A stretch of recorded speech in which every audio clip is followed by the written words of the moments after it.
Good evening guys, welcome to study with Sunita channel में। एक बार फिर से स्वागत है स्टडी विद सुनीता चैनल में। गाइस, मैं आज आपको प्रत्यय पढ़ाने जा रही हूँ। ठीक है, मैं प्रीवियस वीडियो में आपको उपसर्ग पढ़ा चुकी हूँ और आज मैं आपको प्रत्यय पढ़ाने जा रही हूँ। तो गाइस, मैं अपने channel study with Sunita channel में आपका स्वागत करती हूँ। आज चलिए हम लोग पढ़ते हैं प्रत्यय। लेकिन मैं प्रत्यय को पढ़ने से पहले मैं आपको ऐसा ट्रिक बताऊंगी जो आपको बहुत अच्छे से समझ में आएगा। और प्रत्यय और उपसर्ग ये दोनों ही टॉपिक ऐसे हैं कि आपके 11th-12th के एग्ज़ाम में, 10th के एग्ज़ाम में और ऑल कॉम्पिटेटिव एग्ज़ाम में आते हैं। इसलिए आपको बहुत अच्छे से इसको पढ़ना भी होगा और इससे बहुत मैं अच्छे से एक ट्रिक भी बताती जाऊंगी जो आपको अच्छे से समझ में भी आ जाएगा। तो गाइस, इसको आपको समझने के लिए वीडियो पूरा अंत तक देखना होगा। चलिए स्टार्ट करते हैं प्रत्यय। देखिए, सबसे पहले हम समझते हैं प्रत्यय क्या होता है। तो हमेशा से आपको बताया गया है कि परिभाषा में ही आपका वो उसका अर्थ छिपा रहता है। तो प्रत्यय देखिए, उपसर्ग में क्या था, जो शब्दांश था हमेशा आगे लगाते थे। इसमें क्या है कि वह शब्दांश, ठीक है, यानी कि जो आपका शब्दांश है हमेशा किसी धातु या एक अन्य शब्द में जुड़कर एक नया शब्द बनाते हैं। प्रत्यय यानी कि वह शब्दांश है जो किसी धातु में जुड़कर या किसी अन्य शब्द में जुड़कर जो नया शब्द बनाते हैं वही प्रत्यय होता है। देखिए, अब आप सोचते होंगे कि धातु क्या है। धातु का मतलब यहाँ सब कुछ क्रिया से है, ठीक है ना। और अन्य शब्द से मतलब है संज्ञा और विशेषण से है, ठीक है। जो अन्य शब्द में जुड़ेगा वो संज्ञा या विशेषण होगा और यह धातु यानी कि क्रिया, ठीक है। तो अब यानी कि प्रत्यय की परिभाषा यह है कि वह शब्दांश जो किसी धातु या अन्य शब्द में जुड़कर एक नया शब्द बनाते हैं उसी को हम प्रत्यय कहते हैं। देखिए, अब उदाहरण के लिए देखिए, लड़ धन आकार। अब लड़ जो है ये आपका धातु हो गया। देखिए, जैसे ये नया जो शब्द बना है, ये जो लड़ है ये आपका धातु हो गया, ठीक है ना। और इसमें जो प्रत्यय लगा है वो आ का प्रत्यय लगा है। कौन सा प्रत्यय लगा है? आ का, यानी कि लड़ जो हो गया आपका धातु हो गया, आका जो हो गया आपका प्रत्यय हो गया। और इससे जो शब्द नया बना है वो लड़ाका बना है। जो शब्द नया बना है वो लड़ाका बना है, ठीक है ना। अब इसी को कहा जाता है कि अगर आपसे इसमें पूछ दिया जाएगा कि इसमें धातु बताइए कौन सा है, अगर इस तरीके से क्वेश्चन अगर पूछता है, वैसे इस तरह से पूछ सकता भी है, नहीं भी, लेकिन आपको जानना है। तो इस तरह से अगर पूछ दे लड़ाका में कि धातु क्या है और प्रत्यय क्या है, तो आप बताइए। तो आप बता सकते हैं कि लड़ आपका क्या हो गया?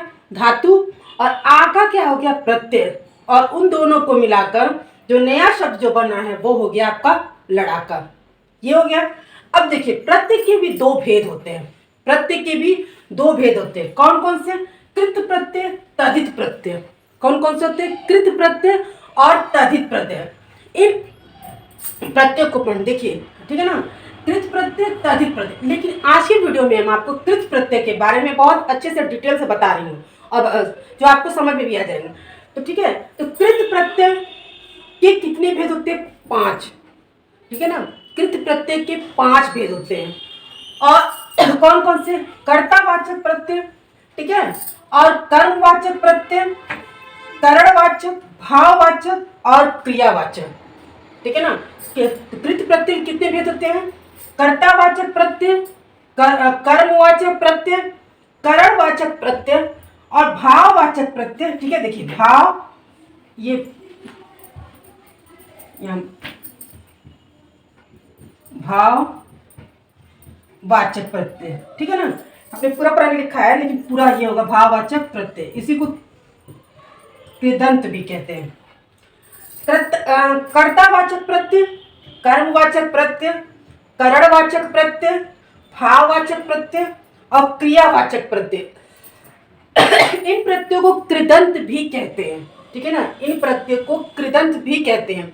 इसको हम ऐसे भी बोल सकते हैं, कर्तावाचक कृदंत प्रत्यय, कर्मवाचक कृदंत प्रत्यय, करणवाचक कृदंत प्रत्यय, भाववाचक कृदंत प्रत्यय और क्रियावाचक कृदंत प्रत्यय, ठीक है। ऐसे हो सकता है। चलिए देखिए, कर्तावाचक प्रत्यय क्या होता है? ये प्रत्यय वो होते हैं जिन प्रत्ययों को जुड़ने से, ठीक है, इसमें जो प्रत्यय जुड़ेगा, जिस शब्द में जुड़ेगा, ठीक है ना, जिस धातु में जुड़ेगा, ठीक है, उसमें कर्ता का बोध होगा, ठीक है। जो शब्द बनेगा वो कौन सा बनेगा? कर्ता बनेगा।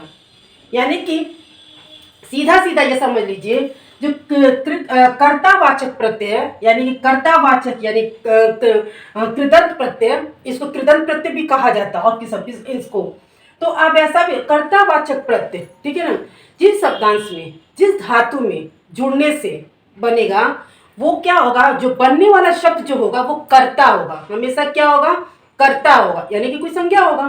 ठीक है, कोई संज्ञा क्या क्या संज्ञा तो आप जानते हैं क्या क्या संज्ञा होता है, तो कर्ता होगा, यानी कि यहाँ कर्ता से बोध होने का मतलब है। हमेशा आपका देखिए इसी टॉपिक में ही छिपा है कर्ता हुआ, तो कर्ता से तो कर्ता का मतलब ही है, ठीक है ना, यानी कि प्रत्यय के इस कर्तावाचक में जो प्रत्यय जुड़ेगा और उससे जो नया शब्द बनेगा कर्तावाचक होगा। जैसे देखिए जो एक शब्द है भुलक्कड़,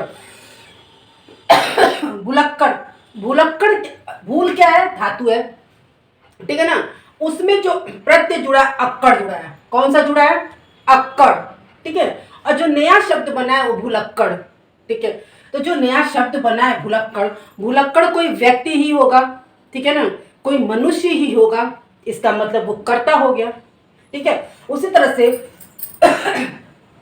खाऊ, तो खा क्या हो गया, आपका धातु हो गया, ठीक है ना, और इसमें आपका आऊ प्रत्यय जुड़ा है, कौन सा, देखिए जैसे यहाँ पे आपको मैं बता दूं, ये खा,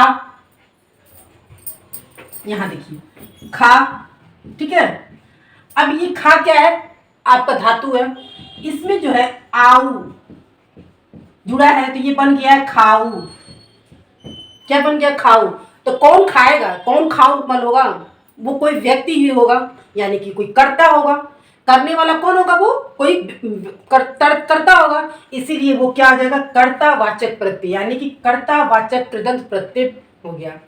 अब दूसरा है कर्मवाचक प्रत्यय, इन प्रत्ययों में क्या होगा, जो प्रत्यय जुड़ेगा, जो इस प्रत्यय को जुड़ने से जो शब्द बनेगा, यानी कि जिन प्रत्ययों के जुड़ने से जो नया शब्द जो बनेगा वो कर्म होगा, क्या होगा, कर्म का बोध। तो कर्म को पहचानने के लिए जो शब्द रहता है उसमें हमेशा से आपको बताया गया है, क्या का प्रश्न जब करेंगे उत्तर उसका मिल जाता है, क्या का प्रश्न करने से जो क्रिया रहती है उस क्रिया में आप क्या का जब प्रश्न करेंगे तो आपका उत्तर कर्म का मिल जाता है। जैसे स्मरणीय है, ठीक है, ये एक शब्द है स्मरणीय, इसमें आप क्या का प्रश्न करेंगे, क्या स्मरणीय, स्मरणीय मतलब याद करना, ठीक है ना, तो कुछ याद करना है तो क्या याद करना, ठीक है, तो उसका उत्तर मतलब जब प्रश्न पूछेंगे क्या याद करना तो स्मरणीय का मतलब तो आपको उत्तर मिलेगा ना, कुछ भी याद करना, पाठ याद करना, कोई बात याद करना, तो ये हो गया कर्म। अब क्या है, एक शब्द है खिलौना, ठीक है, तो खिलौना से ये शब्द बना है, खेलौना से ये शब्द बना है खिलौना, ठीक है, तो ये खिलौना बना है तो क्या खेलता है बच्चा, जो खिलौना है तो क्रिया में खेलता है, तो क्रिया में जब क्या खेलता है तो खिलौना खेलता है, इसका मतलब ये क्या हो गया, कर्म हो गया। जैसे देखिए अब इसमें से आप कुछ सोचेंगे कि इसमें से कौन सा प्रत्यय स्मरणीय में, स्मरणीय में देखिए इसमें आनीय प्रत्यय है, ठीक है, इसमें कौन सा प्रत्यय है स्मरणीय में, तो आनीय प्रत्यय है, देखिए इस, ठीक है, और अनी ये आपका बन जाएगा स्मरणीय, ये आपका क्या बन जाएगा, स्मरणीय, ठीक है ना। फिर नेक्स्ट क्या है आपका खिलौना, तो खिलौना में क्या होगा, ये इस तरह से हुआ खेल धन औना, यानी कि ये हो जाएगा आपका धातु और ये हो जाएगा प्रत्यय, जो शब्द बनेगा वो खिलौना बनेगा, क्या बनेगा, खिलौना, ठीक है ना, क्या खेलता है, खिलौना खेलता है, ये हो गया, यानी कि इसमें जो प्रत्यय जुड़ा है वो औना जुड़ा है। जब आपसे अगर पूछ दिया जाए ये कौन सा प्रत्यय जुड़ा है तो औना, और स्मरणीय में क्या, अनी है, ठीक है ना। अब आपका आता है करणवाचक, करणवाचक प्रत्यय क्या होता है, करणवाचक प्रत्यय से मतलब है इस प्रत्यय में जिन प्रत्ययों को जोड़कर जो नया शब्द बनता है वो साधन से मतलब है, ठीक है ना, इस साधन का बोध कराते हैं, ठीक है, जिन प्रत्ययों के जुड़ने से जो नया शब्द जो बनता है, ठीक है ना, उस साधन से मतलब है। देखिए चरण, ठीक है, चरण क्या है, किस चीज के मतलब, चरण पैर छूने से मतलब है, ठीक है। ये कि क्या आपका बोध कराते हैं, वो पैर छूने का साधन का आपके बोध कराते हैं। झाड़ू, साफ करने की क्रिया को झाड़ू, इसमें आपका जो है चरण में आपका क्या होगा, इसमें होगा अन, ठीक है ना। इसमें जो होगा जैसे देखिए चरण है, इसका में अगर आपसे प्रत्यय पूछा जाएगा तो ये होगा चर धन अन। इसमें जो प्रत्यय चर जो हो जाएगा धातु, और चरण, ठीक है ना, चरण, चरण हम लोग होता है चरण, ये जो होगा इसमें प्रत्यय होगा, ठीक है ना। तो जो भाई ये पैर छूने की जो क्रिया है आपकी, तो आपको जो क्या है, ये आपका साधन है, ठीक है ना चरण, ये हो गया आपका कर्णवाचक। उसी तरह से शब्द है झाड़ू, ठीक है ना। झाड़ू क्या है, साफ करने का साधन है। झाड़ू आपके किस चीज के लिए होता है, वो साफ करने के लिए होगा। इसमें जो प्रत्यय है ऊ है, ठीक है ना। झा आपका क्या हो जाएगा झाड़ू, इसमें जो प्रत्यय हो जाएगा बड़ा ऊ हो जाएगा, ये आपका हो जाएगा झाड़ू, ठीक है ना। एक बार फिर से समझते हैं कि जो करणवाचक होता है, इसमें जो प्रत्यय जुड़ता है, इसमें जो प्रत्यय जुड़ेगा उससे जो नया शब्द बनेगा वो किसी साधन का बोध का है। चरण क्या है, चरण से आपके साधन का क्या बोध होता है कि आपको पैर छूने से मतलब, ठीक है, तो किसी साधन का मतलब पैर आप छूते तो वो साधन है ना आपका पैर छूने से मतलब। फिर झाड़ू है तो क्या है, साफ करने की क्रिया, यानी झाड़ू साधन है वो, ठीक है। इसमें अगर प्रत्यय पूछते चरण में क्या होता है, चर धन अन, अन जो आपका है वो प्रत्यय हो जाता है, चर हो जाता है धातु। उसके बाद होता है झाड़ू, झा, और उसमें जो बड़ा होता है वो आपका प्रत्यय हो जाता है। इसके बाद आपका आता है भाववाचक, ठीक है ना। भाव से आप समझते हैं, ये भाव से क्या होता है कि जो आपकी भाव बनती है, ये वो प्रत्यय होता है कि जिसमें जो भाववाचक प्रत्यय होता है, इसमें जो प्रत्यय जुड़ता है, जिन प्रत्ययों के जुड़ने से भाववाचक संज्ञा बनती है, जिन प्रत्ययों के जुड़ने से भाववाचक संज्ञा बनती है, वही आपका जो नया शब्द होता है। जैसे हंसी, ठीक है ना। अब हंसी तो क्या है, ये हंसने की क्रिया है, क्रिया का भाव होता है ना इसमें, तो क्रिया का भाव जो होगा वही आपका क्या होता है, भाववाचक संज्ञा होता है। तो हंसी क्या है, आपका जो क्रिया है वो हंसी है, और जो भाव क्या हो गया, हंसने की, हंसी की। इस तरह छटनी, किसी चीज की छटनी की, जो क्रिया छटनी की, तो किसी चीज की भाव हो रही है छटनी की। इसमें जो आपका है हंसी में अगर आपको पूछा जाएगा कि कौन सा प्रत्यय है, इसमें हो जाएगा बड़े ई की। आप ये नहीं कह सकते कि इसमें क्या सी प्रत्यय है, लोग सोचेंगे कि सी है, नहीं। हमेशा देखिए प्रत्यय को हमेशा लगा उच्चारण से ही मतलब ज्यादातर आपको उत्तर मिलेगा। देखिए हंसी, तो न कि आपको सी नहीं, सी के साथ क्या आ रहा है उच्चारण ई, तो वो जो आपका होगा वही आपका प्रत्यय होगा।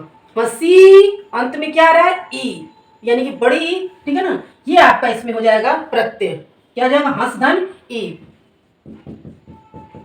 ये आपका हो जाएगा प्रत्यय, ठीक है। उसके बाद है छटनी, ठीक है,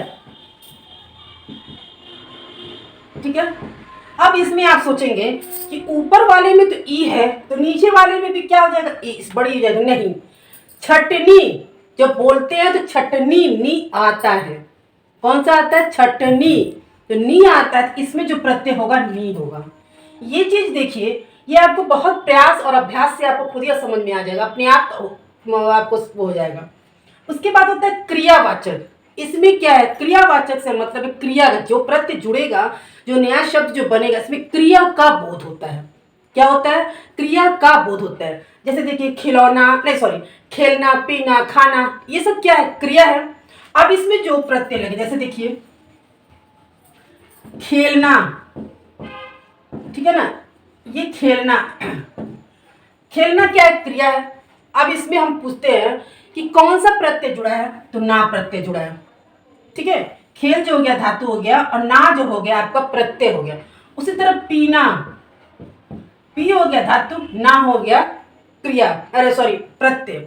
इससे जो है यानी कि आपका जो क्रिया का धातु, क्रिया में क्या कहने का मतलब है, जो भी आपका जो क्रिया होगा वो ज्यादातर क्या था, क्रिया, खाना पीना बैठना सोना, ना अक्सर जो ना वाली जो शब्द होते हैं वही क्रिया होती है।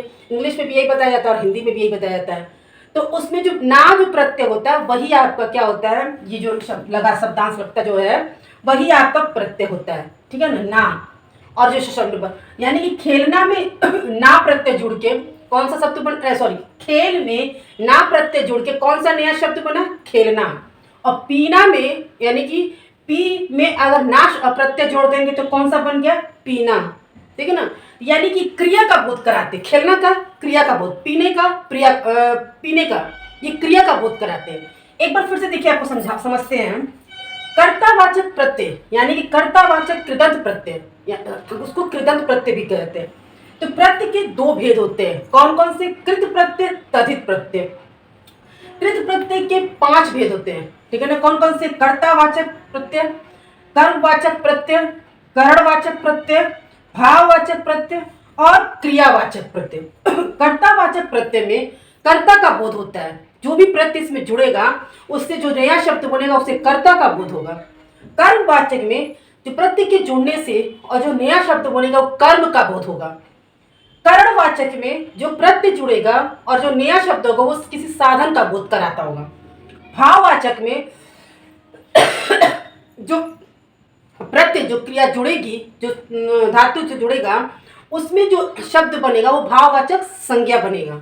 ठीक है, भाववाचक संज्ञा बनेगा।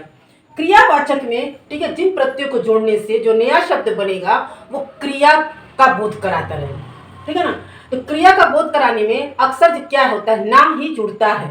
मोस्टली क्या है, ना, खेलना, पीना, रहना, बैठना, सोना, इस तरह का जो शब्द होता है वो क्या होता है, क्रिया का बोध कराते हैं, यानी कि वो क्रियावाचक प्रत्यय होता है।